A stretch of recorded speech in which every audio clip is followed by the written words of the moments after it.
I want you to just imagine running a half marathon. Okay. But, like, while you're running it, you are being repeatedly slide tackled by massive professional athletes. Sounds completely awful. Right. Your lungs are burning, your muscles are screaming. I mean, your central nervous system is just completely fried. Yeah, you're physically done. Exactly. Now, imagine having to do that exact same thing again just 60 hours later. Wow. Yeah. Welcome to the brutal reality of the 2026/27 Premier League season.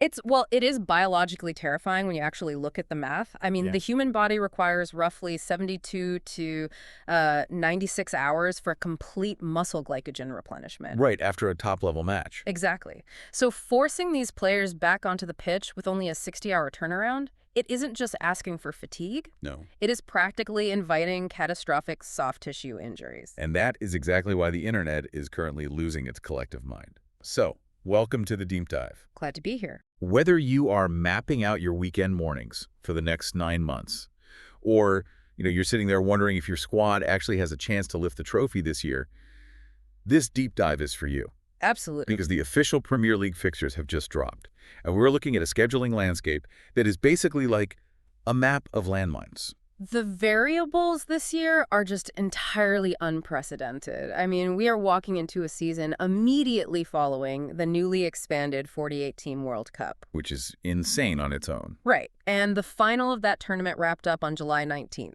Okay. So because of that massive international commitment, the Premier League, they pushed their start date back a week to Friday, August 21st. Which leaves, wait, let me do the math. It's a 33-day window. 33 days, that's nothing. Just 33 days between the most exhausting international tournament on Earth and the start of the most grueling domestic league in the world. Yeah, 33 days is literally nothing. I mean, if you factor in a mandatory 2-week vacation, so these guys don't just mentally snap. Which they need. Right, they're coming back to their clubs with maybe 2 weeks of actual preseason training. If that. So here's our mission today. We're taking you on a chronological journey, starting from the opening kickoff under the Friday night lights in August and walking step by step all the way to the dramatic, anxiety-inducing final day in May. And we've got a lot of data to back this up. But we are armed to the teeth. We have the official fixture data, we have Opta's fixture difficulty ratings, the FDR, and we have an absolute mountain of unfiltered raw reactions from the Reddit communities. The fans have a lot to say. Oh, they do. We're talking Arsenal,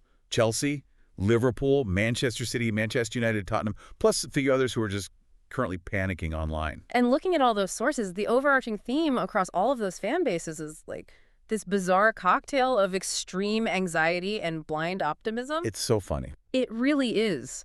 You take that intense World Cup fatigue, you add a joint record 9 Premier League teams playing in European competitions. 9 teams. Yeah, and then you factor in the seismic managerial shifts we've seen at the top of the table. It is just a perfect storm for unpredictability. It really feels like getting your class schedule on the first day of high school. Like everyone is looking to see who got the easy teachers, who got the nightmare schedule, and who's basically destined to fail before the year even starts. That is a perfect analogy. So let's jump right into the starting gun. August. The season curtain raiser is officially set, and it's a beauty.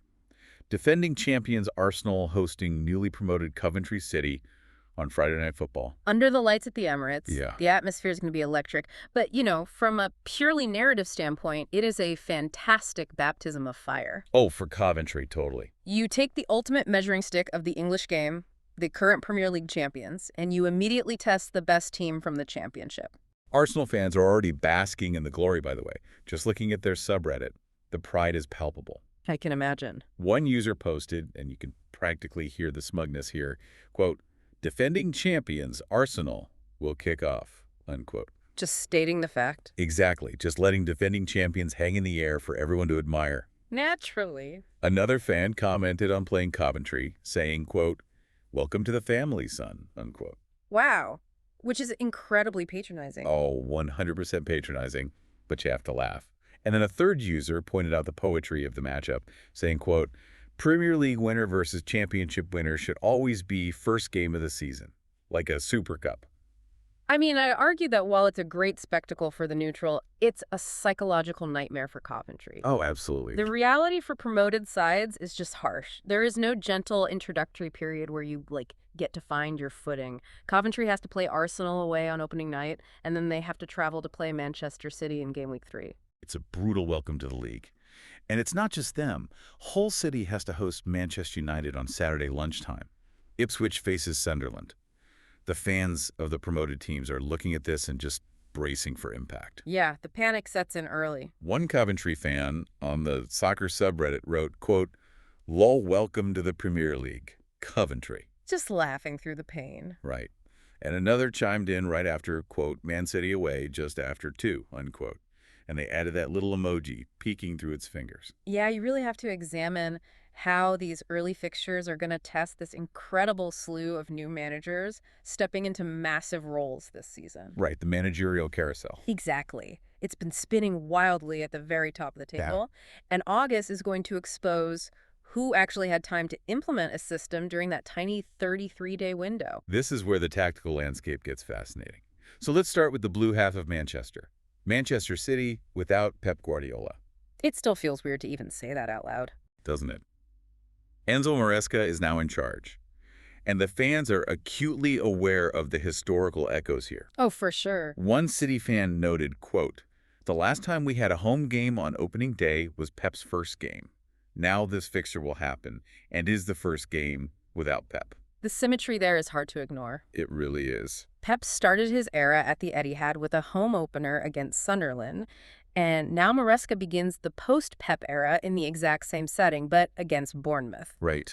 But the cognitive load on those City players is going to be immense. I mean, Pep Guardiola spent years drilling a very specific spatial philosophy into their brains. Positional play, inverted fullbacks. Exactly, waiting for the exact right trigger to pass. Maresca has to somehow maintain that machine-like dominance while slightly altering those ingrained habits. Which is so hard to do. It is. If a player hesitates for half a second to remember Maresca's slight tweak to the build-up structure, they lose the ball. And rival fans are already smelling blood in the water. Like a Chelsea fan weighed in on the City schedule, saying, quote, "City are unknown with Maresca clown in charge." Well, a bit harsh. Very harsh. But the sentiment is out there, and even the City fans are nervous.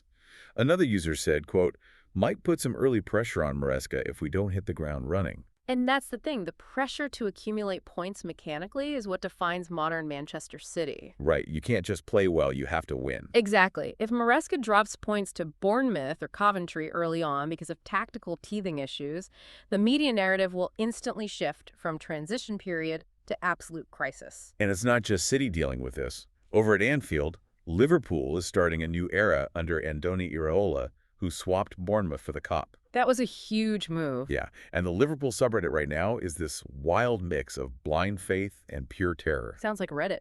Exactly. One fan simply wrote, quote, "In Iraola we trust." Another looked at the run of games and posted, quote, "Playing United and Everton back-to-back twice. In Iraola we trust." Repeating the mantra. Yeah, just trying to manifest it. But then you have the realists. One fan commented, quote, "I mean, surely he's going to win one of his first 9 at Liverpool, right?" Honestly, that realist is tapping into something crucial. Iraola's tactical system is incredibly physically demanding. Oh, the pressing is relentless. Yes, he relies on verticality and an intense man-to-man counter-pressing system. He doesn't just want his team to win the ball back. He wants them to win it back within 3 seconds of losing it. High up the pitch. High up the pitch. And that requires absolute physical peak fitness and a deep instinctual understanding of pressing triggers. Like knowing exactly when your teammate is going to jump so you cover the space behind him. Precisely. Trying to teach those complex triggers to a squad exhausted from a World Cup with minimal preseason assessing, I mean, it is a massive risk. And speaking of tactical overhauls, Chelsea is now under the guidance of Xabi Alonso. Right. And Chelsea fans are grasping onto any shred of hope after the chaos of the last few years. One user enthusiastically posted, quote, "No Europe and Xabi. I'm confident." Yeah. Yeah. Another added, quote, "Hope Alonso just works out. Can't take another season like Potter/Liam ever again." That Chelsea fan pinpointed the biggest tactical advantage in the Premier League this season, though. The no Europe part. Exactly. No European football. While Iraola and Maresca will be managing Thursday, Sunday turnarounds, Alonso gets full, uninterrupted weeks on the training pitch. That's huge. It's massive. He can take 5 days to meticulously drill his possession-based 3-4-2-1 system. He can run repetitive shadow play sessions without worrying about burning out his players' legs. Must be nice. And finally, we have Manchester United. Yeah. Michael Carrick has taken the wheel permanently. Right. And the United faithful are essentially holding their breath.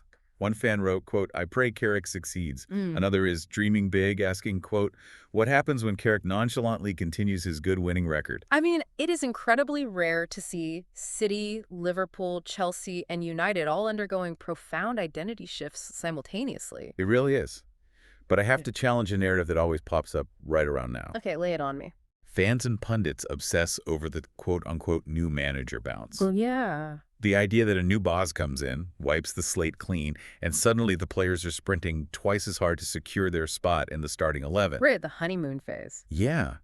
But if you're Manchester United or Man City, isn't it actually a massive disadvantage to start your season against newly promoted teams like Hull or Coventry? How so? Because those promoted squads are riding the absolute high of promotion. Their chemistry is flawless.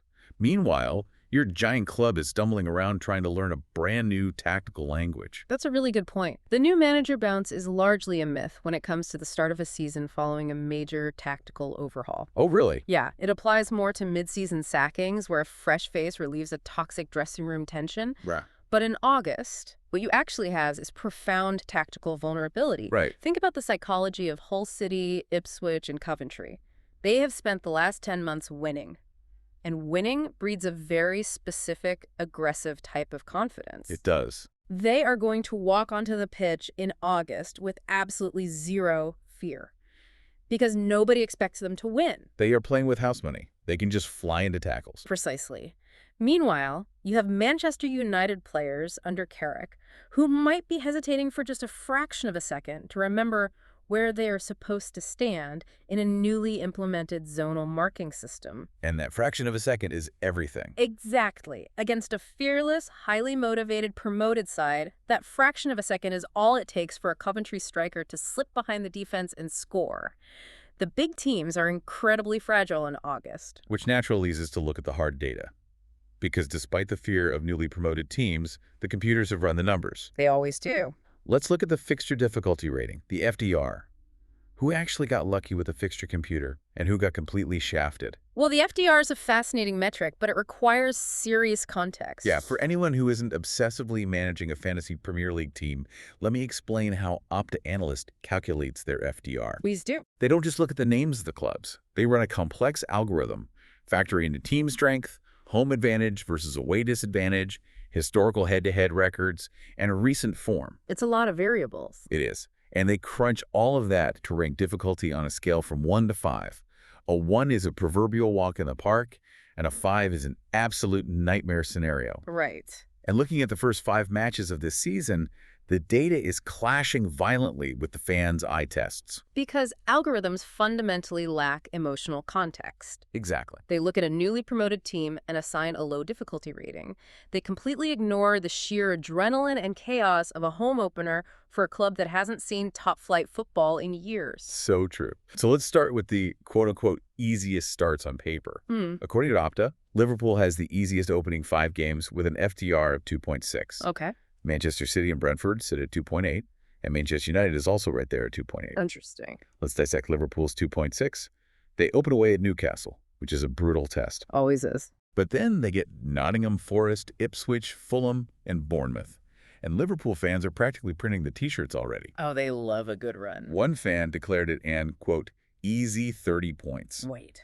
Which, yes, mathematically makes absolutely no sense for 5 games. Yeah, that's only 15 points available. Exactly. Yeah. But the blind enthusiasm is incredible. Another fan found the dark irony in the match week 5 fixture against Bournemouth, posting, quote, stealing their targets and their 3 points. Ah, referencing Liverpool poaching Iraola directly from Bournemouth. Yep.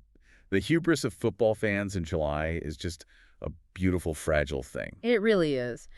But if you dig deeper into that Liverpool subreddit, one user pointed out a harsh statistical truth about being a dominant team with an easy schedule. How's that? They said, quote, The teams that have to play us at the start have the toughest start to the season. Exactly. The math is skewed because Liverpool doesn't have to play Liverpool. Right. Now, contrast that supreme, arrogant confidence with Manchester United's reaction to having an identical easy start. This should be good. United opens against Hull, Ipswich, Everton City, and Fulham. Yes, the Manchester Derby is tucked in there, but the other four are statistically very favorable. But United fans are heavily traumatized from recent seasons. Oh, deeply traumatized. They are trapped between cautious optimism and sheer existential dread. One fan tries to rally the troops, saying, quote, "While having easy winnable features as the first 5 games means we can possibly get all 15 points."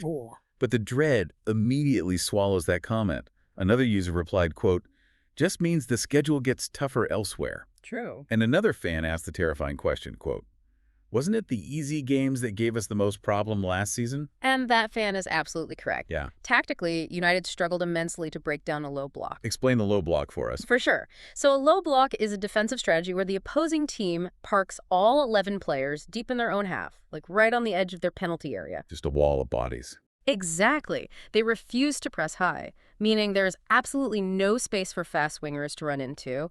You have to patiently pick the lock with precise passing, and United just lacked that precision last season. Right. They often looked clueless against teams they were statistically expected to easily beat. It's so frustrating to watch. One United fan is desperately trying to manage expectations, asking, quote, 7 or 8 wins from those 10. Isn't that crazy to expect, is it? Referring to their first 10 games. Bargaining stage. Yeah.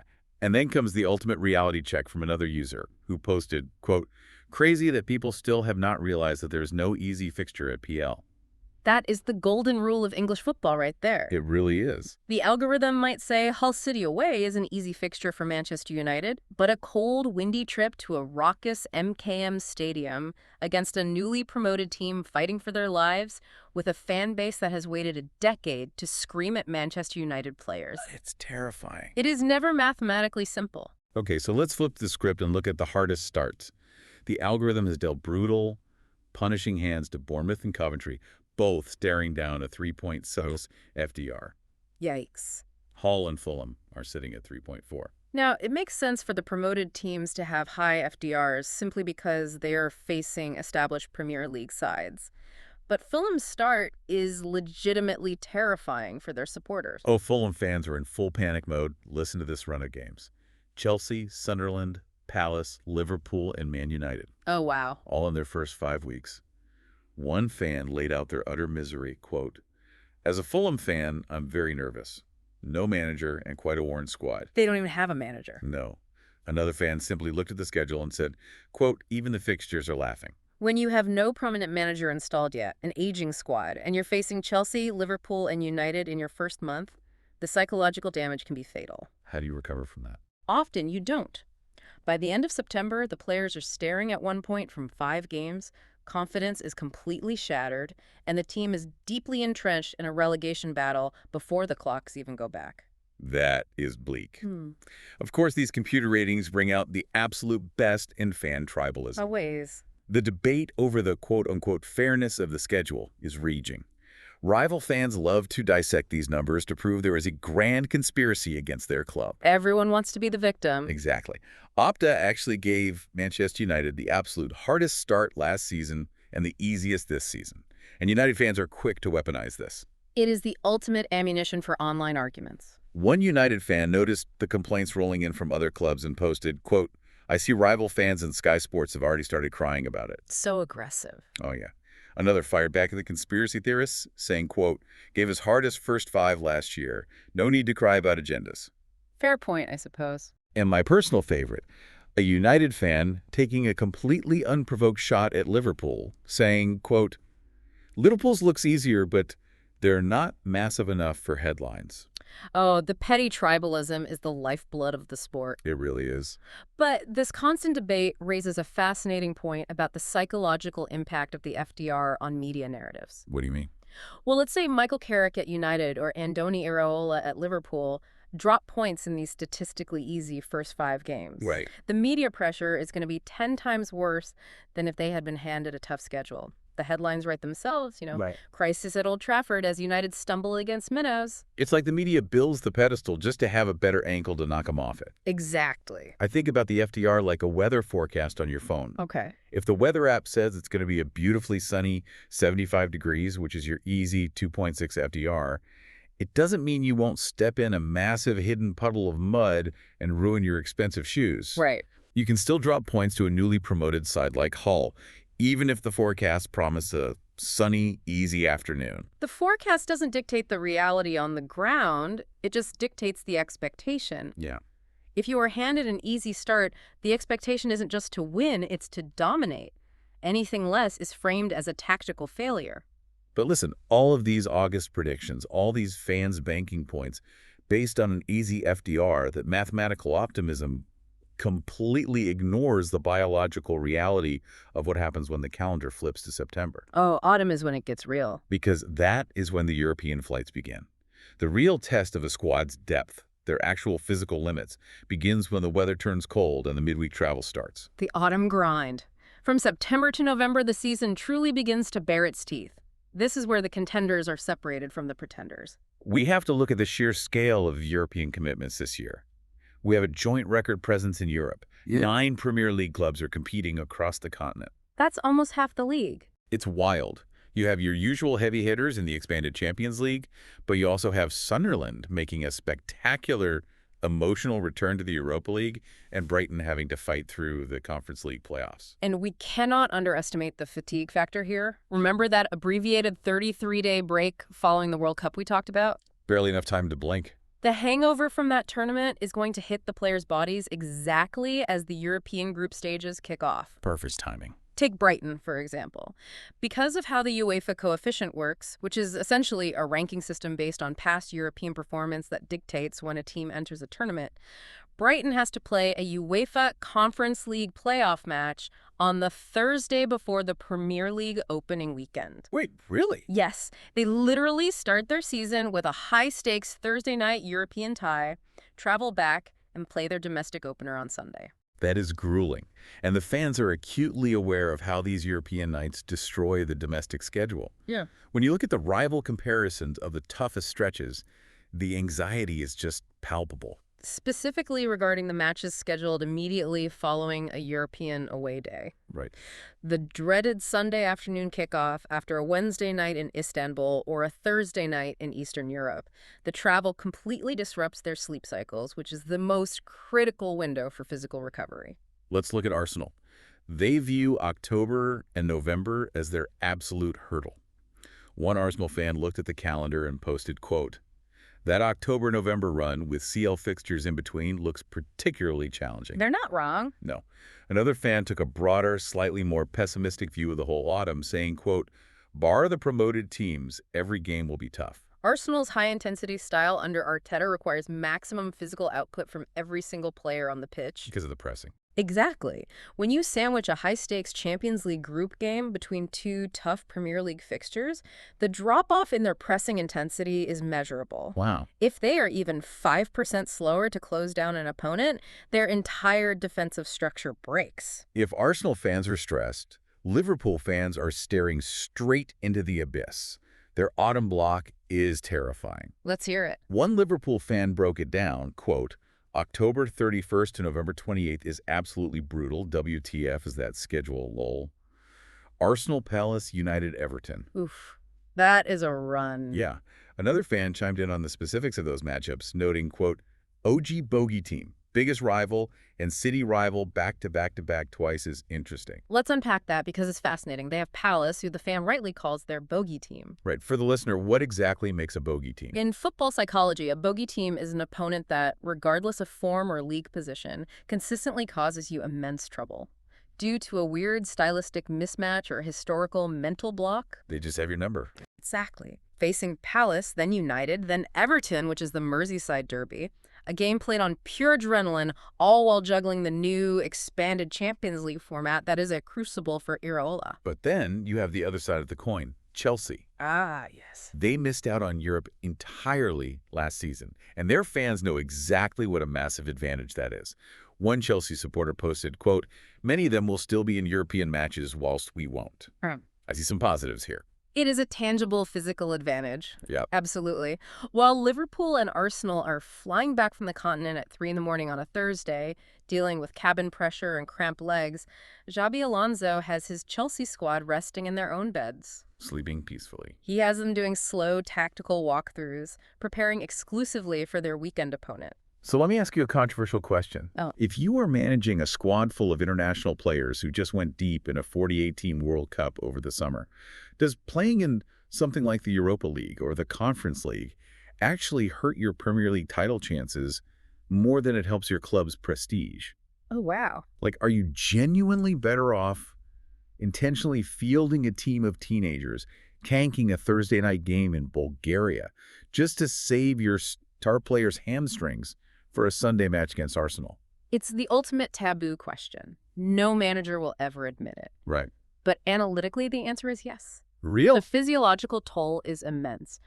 We are talking about connecting the dots between a severe lack of summer rest, the micro-traumas muscles sustained during 90 minutes of high-intensity sprinting, the dehydration and sleep disruption caused by midweek air travel, And then expecting them to play. and then expecting those same bodies to return to England and break down a high-intensity team. The human body is not a machine. At a certain point, the European tax isn't just a metaphor. It's literal. It is a literal deduction from your team's physical capacity. It's a game of diminishing returns. You chase a minor European trophy, and you end up finishing 6th in the league because your squad is dead on its feet. And clubs with less deep squads, like a Sunderland or a Brighton, might find that the emotional thrill of a European tour completely cannibalizes their domestic league form by November. Yeah, they just don't have the numbers. They simply do not have 20 top-tier players to rotate.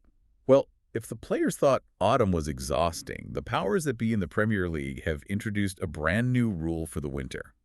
And it's supposedly an attempt to keep these athletes from physically snapping. But the fans are extremely skeptical. Very. The festive period, spanning December and January. It is the jewel in the crown of English football broadcasting and the absolute bane of sports scientists everywhere. For years, we've watched players practically crawling around the pitch on Boxing Day, having played a match on December 24th, the 26th, and the 28th. It was barbaric. It really was.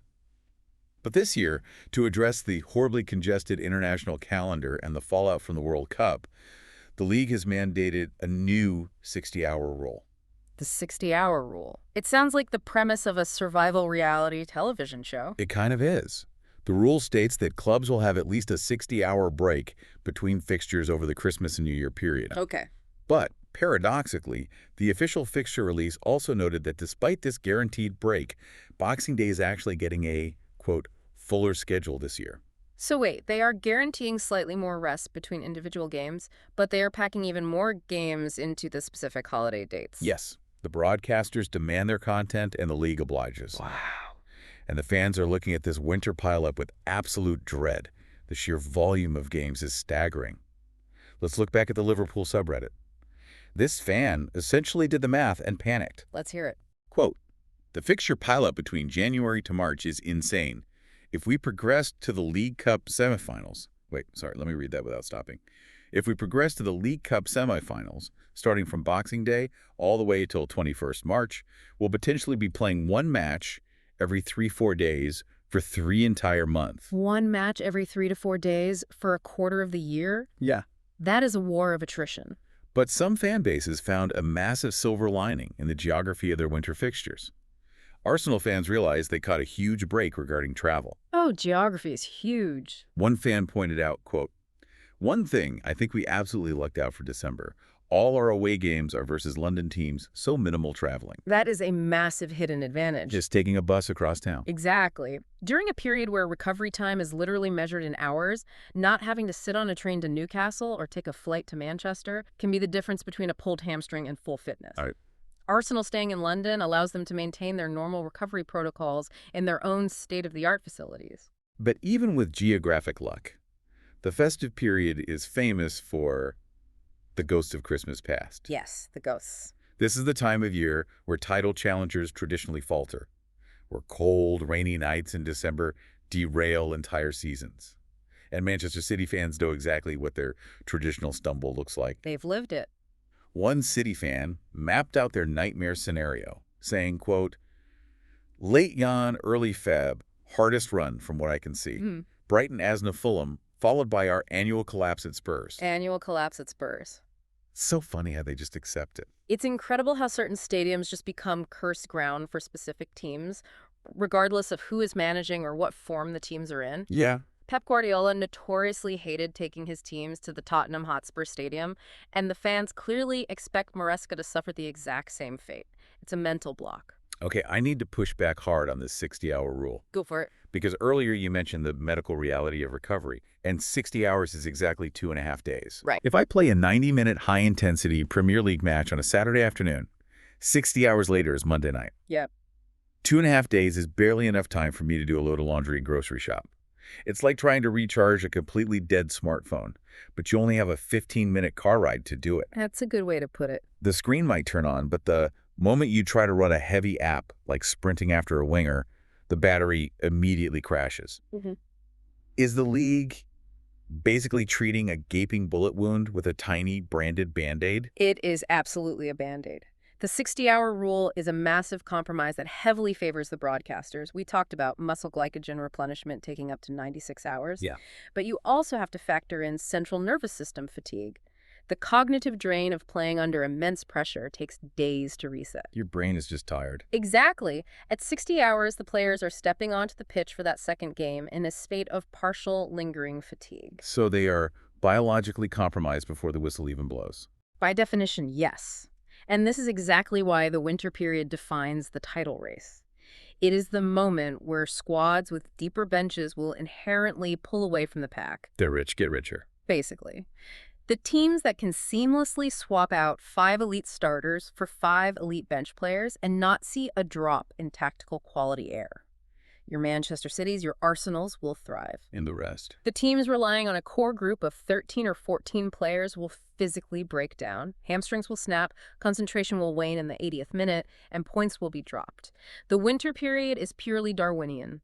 Survival of the deepest bench. And surviving that winter carnage sets the stage for the most crucial part of this entire dramatic arc. Mm-hmm. We're moving into the spring, February through April. Yeah. The run-in and title dreams. The air gets visibly thinner here. Right. The pressure mounts and every single point feels incredibly heavy. This is the time of year where fan bases start doing complex mental gymnastics, like mapping out exactly how they can win the league based on the late season schedule. The optimism is highly infectious. It really is. Let's look at the defending champions, Arsenal. They look at their spring schedule and they see a clear, unobstructed runway to glory. One fan commented, quote, looking at these fixtures, we're winning the league again. That run-in at the end of the season is chef's kiss. So confident. Another added, quote, likely no title contenders to face from March onwards is lovely. When a fan base feels they have the momentum and the schedule perfectly aligns with their hopes, the atmosphere around the club becomes electric. It creates a self-fulfilling prophecy of confidence that the players feed off of. But it's not just Arsenal dreaming. Over at Manchester United, the fans are desperately hoping they are still in the mix by springtime because their schedule opens up beautifully. If they make it that far. Right.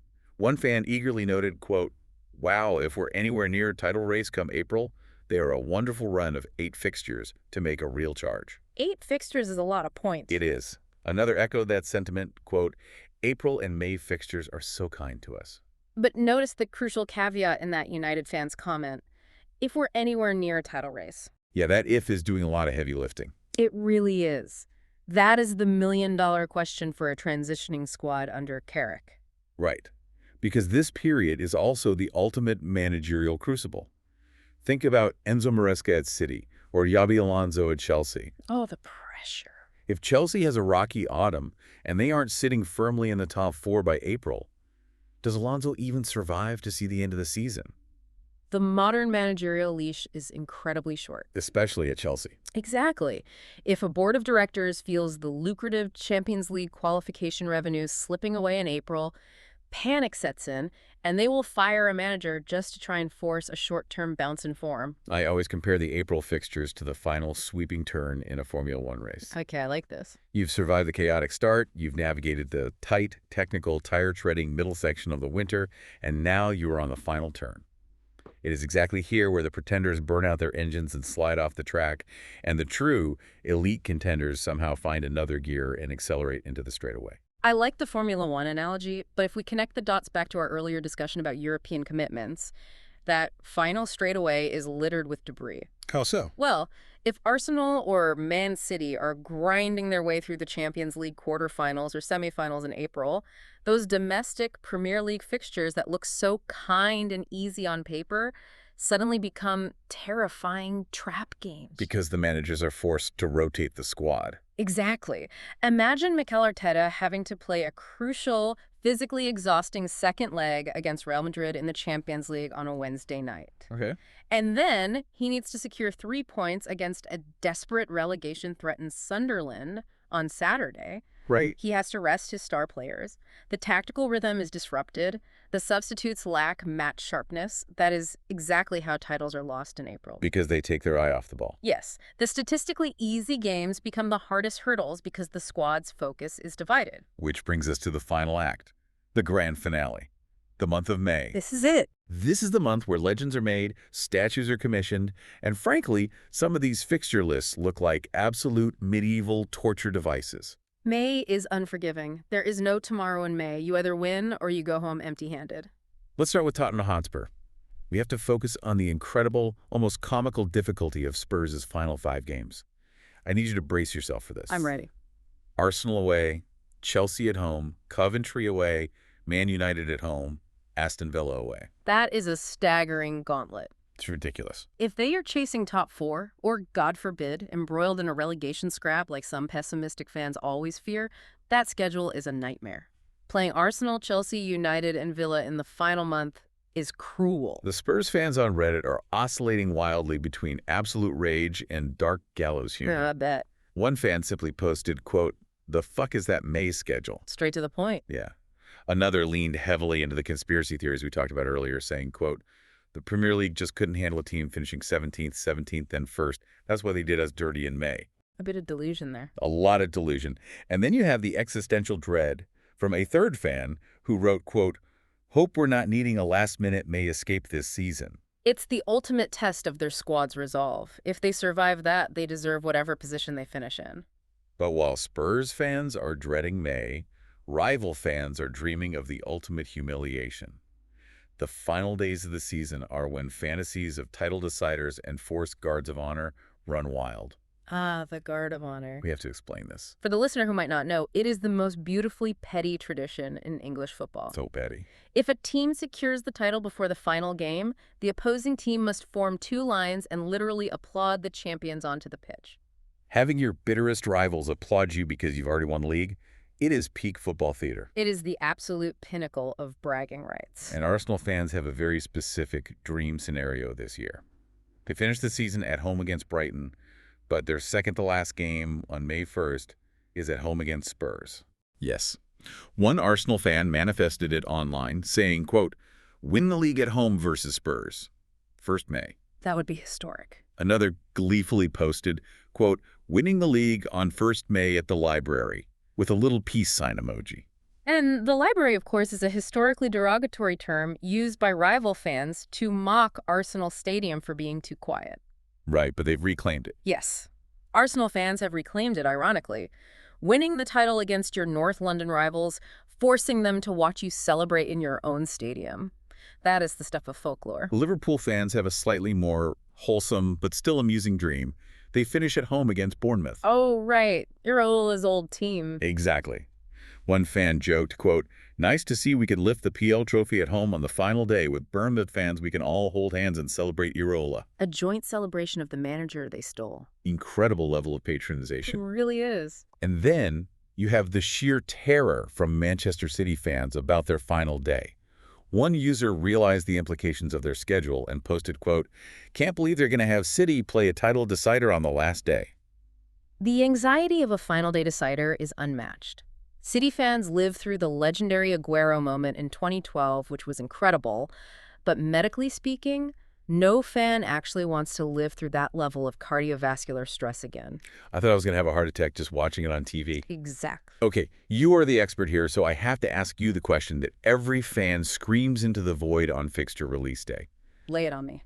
Fans genuinely believe the fixture computer is rigged.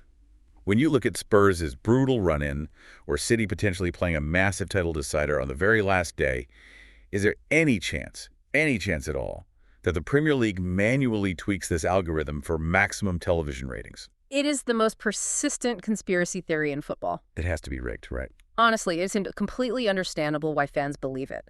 But the reality is far more complex and perhaps a bit less sinister. Disappointing, but okay. The fixtures are not drawn out of a hat. They are generated by an IT services company called Atos using a highly sophisticated algorithm. And that algorithm isn't optimizing for drama, it is optimizing for pure logistics. Break that down for me. What kind of logistics are we talking about? A mind-boggling amount of constraints. They have to factor in local policing requests. For example, Liverpool and Everton cannot play at home on the exact same day because the local police force cannot safely manage two massive crowds in the city simultaneously. That makes total sense. The same goes for Manchester United and Manchester City. Then the algorithm has to factor in major public events. Is there a massive music festival happening near a stadium that day? Oh, I never would have thought about that. They have to factor in transport network maintenance or the trains running. They have to avoid clashing with international breaks, European competition dates, and domestic cup weekends. Yeah. They also ensure no team plays more than 2 consecutive home or away matches to maintain competitive balance. So it's basically a massive, multi-dimensional logic puzzle. Exactly. It's a mathematical jigsaw puzzle where half the pieces are constantly changing shape. By the time the algorithm satisfies all the policing, transport, and club-specific constraints, there is virtually zero room for an executive to manually step in and say, hey, let's put Arsenal versus Spurs on May 1st purely for the television drama. Okay, so it's not rigged. Now, having said all that, I will gently debunk the conspiracy theory while simultaneously admitting that the result this year, the way the chips have mathematically fallen with these specific final month matchups, is an absolute unadulterated dream for the broadcasters. It almost feels too perfect. It really does. It's going to be incredible television. Well, we've covered a massive amount of ground today. Let's synthesize this chaotic journey. The dramatic arc of this 2026/27 season is set to be one of the most intense we've ever witnessed. It truly is. I mean, it begins in the suffocating heat of August, burdened by the immense, lingering fatigue of a 48-team World Cup. It immediately throws brand new, highly scrutinized managers like Enzo Maresca at City, JB Alonso at Chelsea, and Andoni Iraola at Liverpool straight into the deep end against fearless, newly promoted sides. It's no time to adjust. None. It tests the absolute limits of player welfare with a grueling, condensed winter schedule wrapped in a medically dubious 60-hour rule. The Band-Aid. The tiny Band-Aid. And it culminates in a month of May that features a schedule seemingly designed by a madman to break the hearts of Tottenham fans and create legendary, title-deciding television. It is a 9-month saga of endurance, complex tactics, and sheer physical willpower. And as we wrap up this deep dive, I want to leave you, the listener, with a final lingering thought. Okay. We've talked deeply about the World Cup, the expanded European formats, the joint record 9 teams in Europe, the relentless domestic schedules, and those 60-hour turnarounds. It's a lot of football. It is. With all this compounding physical strain on these athletes, we have to ask a serious question about the future of the sport. Are we rapidly approaching a tipping point where winning the Premier League is no longer about who has the most brilliant tactical system, or even who has the most talented starting 11? Oh, I see where you're going. Is it simply becoming a question of which club's medical staff, sports scientists, and recovery technologies are the most advanced? Is modern football becoming a game of pure physical attrition rather than a game of skill? It's a chilling thought for the purists, but the data certainly points in that direction. The medical department might genuinely be the most important transfer window investment a club can make right now. And on that note, we'll leave you to ponder the fate of those hamstrings. Thank you so much for joining us on this deep dive into the 2026/27 fixture list. Keep a close eye on these August predictions because, as we all know, the second the whistle blows on that opening Friday night, that neat little calendar goes straight out the window.